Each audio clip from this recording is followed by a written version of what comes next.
چند باتیں آج آپ سماعت فرمائیں گے تو آپ کو اندازہ ہوگا کہ ہماری کتنی مائیں ہیں جن کو ماں بننے کے بعد بھی نہ اپنی ذمہ داریوں کا پتہ ہے نہ اللہ کے احکام کا پتہ ہے. پھر آپ کو یقیناً ایک بار پھر احساس ہوگا کہ ہم نے اپنے تعلیم یافتہ نہ ہونے کا کفارہ کیسے ادا کرنا ہے. آپ بہت اچھا فیصلہ کر سکتے ہیں، اور وہ اس طرح کہ جو دولت آپ کو اپنے وقت میں نہ مل سکی اس سے اپنی اولاد کو بہراور کیجیے، اس کے لیے اپنی اولاد کو پیش کیجیے تاکہ ایک نسل اگر خراب ہوئی تو اگلی نسلیں خراب ہونے سے بچ جائیں. ہمارے لیے یہ کس قدر فخر کی بات ہے کہ ہمیں اللہ نے ایسا دین عطا کیا جس کا نام اسلام ہے، اور یہ ایسا دین ہے جو مکمل اور جامع دین ہے، جو ہر مخلوق کے حقوق کامل طور پر ادا کرتا ہے. کوئی بھی مخلوق ہو، وہ جاندار ہوں بے جان ہوں،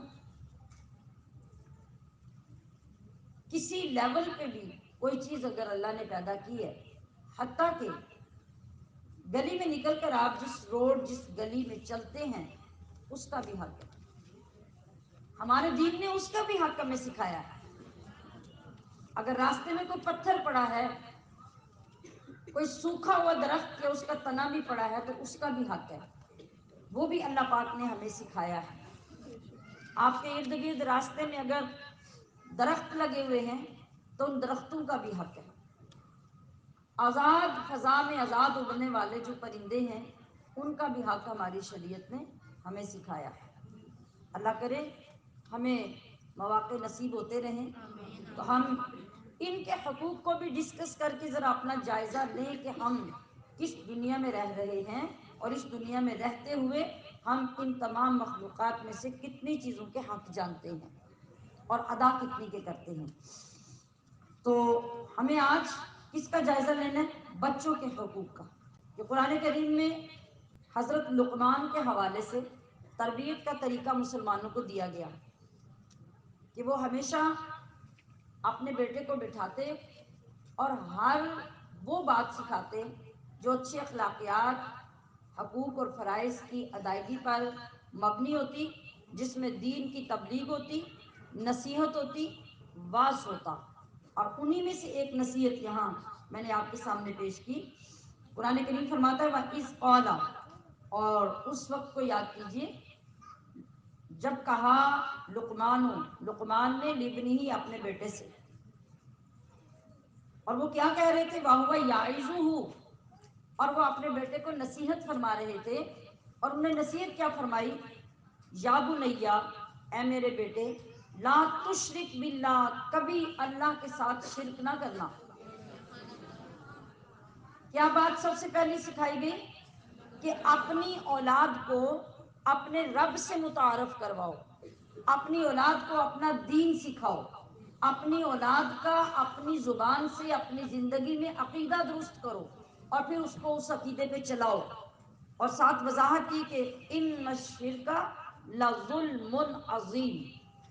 کیوں اللہ کے ساتھ شریک نہ ٹھہرانا؟ کیونکہ شرک ظلم عظیم ہے، بہت بڑا ظلم ہے، اور شرک ایسا گناہ ہے جس کو اللہ معاف نہیں کرتا. یہ ہے والدین کا فرض اولی کہ وہ اپنی اولاد کو یہ چیزیں خود سکھائیں، ان کو اس کی تبلیغ کریں، ان کو سیدھے راستے پہ چلائیں. لیکن سوال پھر وہی پیدا ہوگا کہ یہ کون سے والدین کر سکیں گے؟ کیا وہ جنہوں نے خود ساری زندگی قرآن ہی نہیں پڑھا؟ کیا وہ جنہوں نے ساری زندگی اپنی نماز ہی درست نہیں کی؟ کیا وہ باپ اپنی اولاد کو یہ باتیں سکھائے گا جو ساری زندگی کبھی مسجد میں نظر نہیں آیا؟ یہ کتنا قابل غور جملہ ہے. تو بس یہ فکر آپ نے حاصل کرنی ہے اور اس کو اپنے خاندان میں لے کر جانا ہے. تو عزیزات محتشم، اگر ہم بچوں کے حقوق کا جائزہ لیں تو اتنا خوبصورت دین دین اسلام ہے کہ جو بچے کی پیدائش کے بعد اس کے حقوق سے متعارف نہیں کرواتا بلکہ بچے کی پیدائش سے پہلے ہی اس کے حقوق بتا دیتا ہے. اور اتنی خوبصورتی اور اتنی جامعیت کائنات کے کسی دین میں کسی مذہب میں نظر نہیں آتی جو اسلام میں نظر آتی ہے. اولاد کیا ہے؟ اولاد اللہ تعالیٰ کی بہت بڑی نعمت ہے. اور اگلا جملہ کیا ہے؟ اگلا جملہ یہ ہے کہ اولاد اللہ کی طرف سے ہمارے پاس امانت ہے. اس لفظ کو پہلے لفظ سے بھی زیادہ توجہ سے سنیے. اللہ کی بہت بڑی نعمت ہے مگر اللہ کی طرف سے ہمارے پاس امانت ہے. تو امانت کی کیئر کیسے کی جاتی ہے؟ امانت کی حفاظت کیسے کی جاتی ہے؟ کتنی فکر ہوتی ہے؟ آپ کے گھر میں اپنی چیزیں پڑی ہوئی ہیں نا جو کبھی کبھی یوز ہوتی ہیں، تو وہ اگر ڈھکی ہوئی نہ بھی ہوں اور کوئی بندہ آپ کے پاس امانت رکھ کے چلا جائے تو تھوڑی سی بھی احساس اور ہمدردی رکھنے والا مخلص بندہ جو ہوتا ہے وہ اپنی چیزوں کی کیئر اس طرح نہیں کرتا جتنی کسی کی امانت کی کیئر کرتا ہے. اس کے اوپر کپڑا ڈال کے اس کو کور کر کے سنبھال کے رکھتا ہے کہ یہ میرے پاس امانت ہے، کسی کی امانت خراب نہ ہو جائے. تو اولاد کیا ہے؟ اولاد بہت بڑی آپ کے لیے نعمت ہے مگر یہ اللہ کی امانت ہے. اللہ کی آج اس سینس میں دیکھیے اپنی اولاد کو کہ یہ آپ کے پاس اللہ کی امانت ہے. تو پھر آپ اس امانت کی کتنی کیئر کر رہے ہیں؟ آپ اس امانت کی کتنی حفاظت کر رہے ہیں؟ ہر طرح سے، ہر پہلو سے، ہر انداز سے اس کی حفاظت کی ضرورت ہے. کیوں؟ ہر وقت یہ سوچے کہ یہ امانت ہے. جب ایک ماں اور باپ کے دل میں سب سے پہلے یہ بات بیٹھ جائے کہ یہ اللہ کی امانت ہے تو آپ جتنا مرضی سنبھال کے چھپا کے کور کر کے رکھیں، ایک نہ ایک دن تو امانت والا آئے گا نا لینے کے لیے، آئے گا. تو پھر جب وہ اس کو اچھی حالت میں وصول کرے گا تو آپ کا شکریہ بھی ادا کرے گا، خوش بھی ہوگا، آپ کی تعریف بھی کرے گا. تو جب رب نے کوئی چیز ہمیں امانت دی اور جس دن وہ لینے کے لیے آئے گا اور وہ دیکھے گا کہ میری امانت کی بڑی حفاظت کی گئی، اس کو سنبھال کے رکھا گیا، اس کی بڑی اچھی کیئر ہوئی، تو رب کتنا خوش ہوئے گا. آپ کو معلوم ہے کہ اس کی کیئر کا کیا مطلب ہے کہ ہم برضا جب رب کا پیغام آئے تو ہم خوشی سے اس کی امانت اس کو واپس کر دیں. اس کے لیے ہم پہلے سے تیار ہوں. جب ہم نے پہلے دن سے سمجھا ہوگا کہ یہ امانت ہے تو ہم پہلے دن سے تیار ہوں گے کہ ہمیں اس کو واپس کرنا ہے. جب یہ ہمارا مائنڈ پہلے دن سے سیٹ ہو جائے گا اور جب اللہ کی طرف سے ہماری اولاد کا بلاوا آئے گا، وہ چھوٹی سی ہو، جوان ہو، بڑھاپے میں ہو، تو ہم تیار ہوں گے. اور پھر اس تیاری کا نتیجہ کیا ہوگا؟ آپ چونکہ ذہنی طور پہ پہلے سے تیار ہوں گے، جب اللہ کی طرف سے بلاوا آئے گا آپ صبر شکر کے ساتھ رب کی امانت واپس کریں گے اور ہاتھ جوڑ کے اللہ سے معافی مانگیں گے کہ یا اللہ اگر ہم سے تیری امانت سنبھالنے میں کوئی کوتاہی ہو گئی تو ہمیں معاف کر دے.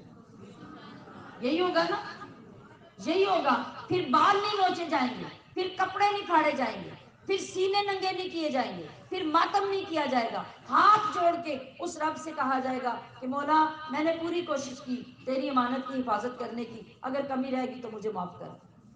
کیا منظر ہوگا؟ کتنا خوبصورت منظر ہوگا. اور اس منظر کا انعام کیا ہوگا؟ رب کریم فوراً زمین سے جانے والے ان فرشتوں کو بلا لے گا. بتاؤ بھئی کہاں سے آئے ہو، کہاں گئے تھے، کیا کر کے آئے ہو؟ مولا تو نہیں تو بھیجا تھا اور فلاں بندے کے ہاں گئے تھے، فلاں بندے کی اولاد کی آج روح قبض کرنی تھی، تیرے حکم کے مطابق گئے تھے. تو اللہ فرمائے گا کہ بس یہی تو پوچھنا چاہتا ہوں کہ وہاں جو گئے تھے جس کے جگر کے ٹکڑے کو لے آئے ہو، جس کے لختے جگر کو جدا کر کے لے آئے ہو، اس کی حالت کیا تھی؟ وہ کیا کہہ رہا تھا؟ اس نے کیسے بیہیو کیا؟ تو فرشتے کہیں گے کہ مولا وہ تو بڑے کمال کا بندہ تھا. اللہ پوچھے گا کیا کیا؟ فرشتے کہیں گے کہ ہم اس کو ہمیشہ کے لیے اسے جدا کر کے لا رہے تھے، روح قبض کر کے لا رہے تھے، اور اس کے سامنے اس کی اولاد بے جان ہو گئی، مردہ ہو گئی، مگر وہ اپنی زبان سے الحمدللہ کہہ رہا تھا، انا للہ و انا الیہ راجعون کہہ رہا تھا. تو اللہ فرمائے گا کہ بس میرے سوال کرنے کا مقصد ہی یہ تھا اور تمہیں یہ بتانا مقصود تھا کہ میرے جس بندے نے تمہارے ساتھ اور اس صدمے کے ساتھ ایسا اچھا بہیویئر کیا اس کے لیے اعلان کر دو کہ بیت الحمد کے نام سے تختی لگا دو، آج ہی اس کے لیے جنت میں محل تیار ہو۔ تو اب اس امانت کی خیر خواہی، اس کے ساتھ ہمدردی اور اس کی حفاظت، یہ سب والدین پر لازم ہے۔ اور یاد رکھیے کہ دنیاوی خیر خواہی سے دینی خیر خواہی پر توجہ دینا والدین کے لیے اشد ضروری ہے۔ آپ نے اچھا لباس تو پہنا دیا، سارے شہر ضلع میں سے ڈھونڈ کے اچھا سکول تلاش کر دیا، آپ نے اچھی اکیڈمی میں اس کو ٹیوشن کے لیے بھی ڈال دیا، ہر خواہش اس کی پوری کی، مگر کتنے گھروں کے بچے ہیں جو 10 سال کی عمر تک کبھی ایک سپارہ بھی نہیں پڑھ پاتے، اور کلاسیں کتنی پڑھ لیتے ہیں؟ تو ہمیں اللہ اور اس کے رسول نے حکم کیا دیا کہ دین کی خیر خواہی دنیا کی خیر خواہی سے زیادہ ضروری ہے، اشد ضروری ہے، اور دنیاوی خیر خواہی میں کمی بھی رہ گئی تو اللہ نے نہیں پوچھنا، مگر دینی خیر خواہی میں کمی رہ گئی تو لائن حاضر کر دیا جائے گا میدان محشر۔ ہر ماں باپ کو جواب دینا ہوگا، یعنی بچہ آپ بالغ ہونے کی عمر میں داخل ہو رہا ہے تو اس کی عمر کے مطابق اس کے لیے دینی تعلیم کا خاص طور پہ انتظام کرنا یہ بچے کا حق ہے کہ اگر ماں اور باپ نے ان سالوں میں اپنی ذمہ داریاں پوری نہیں کی تو پھر یہ دونوں ان مصیبتوں کو فیس کریں گے جو آج ہمیں دیکھنے میں آ رہی ہیں۔ کیا؟ نافرمانی، بدتمیزی، گستاخی، یہ سب چیزیں وہ بچے کریں گے جو آج آپ کے بچے کر رہے ہیں۔ اب اگر اس وقت یہ سارا وقت ضائع کر کے آپ اٹھ کے روئیں اور آ کے دعائیں کروائیں اور تعویذ مانگیں تو یہ طریقہ تربیت کا نہیں ہے، یہ طریقہ فیض حاصل کرنے کا بھی نہیں ہے۔ اب آپ وہ غلطیاں کر چکے ہیں۔ دوسرے لفظوں میں اگر میں یہ کہوں کہ غلط نہیں ہوگا کہ سب سے پہلے آپ خود اللہ کے نافرمان بن چکے ہیں، تو تب آپ کو اس بات کا احساس نہیں ہوا کہ میں کس ذات کی نافرمانی کر رہی ہوں یا کر رہا ہوں۔ تو ایک بچہ آپ کی نافرمانی کر لے تو اس سے بڑا ظلم تو نہیں ہوگا۔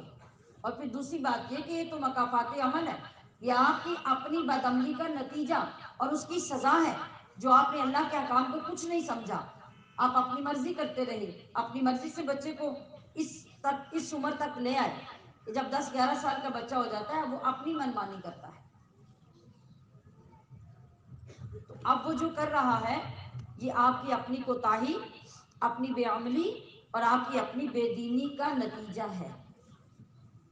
اب اگر آپ یہ کہیں کہ میجک ہو جائے تو جادو ہو جائے اور بچہ پھر کسی تعویذ سے ٹھیک ہو جائے تو نہیں، یہ نظام نہیں ہے اللہ کا، اس کو سمجھنا ہمارے لیے ضروری ہے۔ آج یہ منظر ہمیں نظر آ رہا ہے کہ نبی علیہ السلام کی سنتیں سکھانے کی بجائے، اللہ کے احکام ان بچوں کو سنانے کی بجائے بچوں کے ہاتھ میں موبائل دیتے ہیں کہ بچہ ہمیں ڈسٹرب نہ کرے، وہ موبائل پہ لگا رہے، وہ جو مرضی کرے، وہ تباہی کرے، خرابی کرے، غیر اخلاقی چیزیں عمر سے پہلے دیکھے یا اچھی چیزیں دیکھے، اس سے بھی کوئی سروکار نہیں ہوتا۔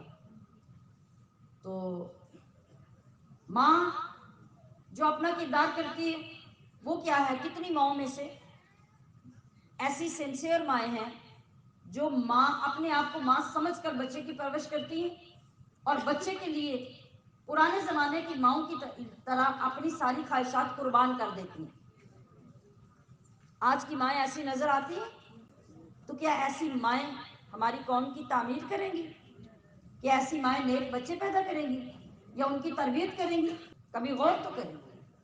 اللہ نے آپ کو کتنی دولت عطا فرمائی اور کتنا اہم، کتنا امپورٹنٹ بنایا آپ کو، مگر آج کی ماں کو یہ باتیں کون سکھاتا ہے، کون سمجھاتا ہے؟ اس کو کون بتاتا ہے کہ ماں کیا ہوتی ہے؟ اس کو کون سکھاتا ہے؟ کوئی سکھا کے بھیجتا ہے کہ تو ماں بنے گی تو تیرا مقام کیا ہوگا، تیری شان کیا ہوگی، اور بچے کی پرورش پر ملنے والے تیرے لیے انعامات کتنے؟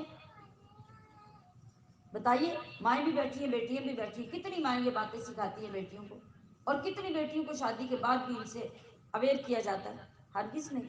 یہی وجہ ہے ہماری جو بربادی کی بیسک وجہ ہے وہ یہی ہے، ہم خود اپنے خاندانوں کو، اپنے معاشرے کو برباد کر رہے ہیں، خراب کر رہے ہیں، اور وجہ صرف ایک ہی ہے، ہم نے قرآن سے تعلق توڑ دیا، رسول اللہ سے تعلق توڑ دیا، اللہ کے احکام کی پرواہ نہیں کی، جو ہمارا دل کرتا ہے ہم وہ کرتے ہیں۔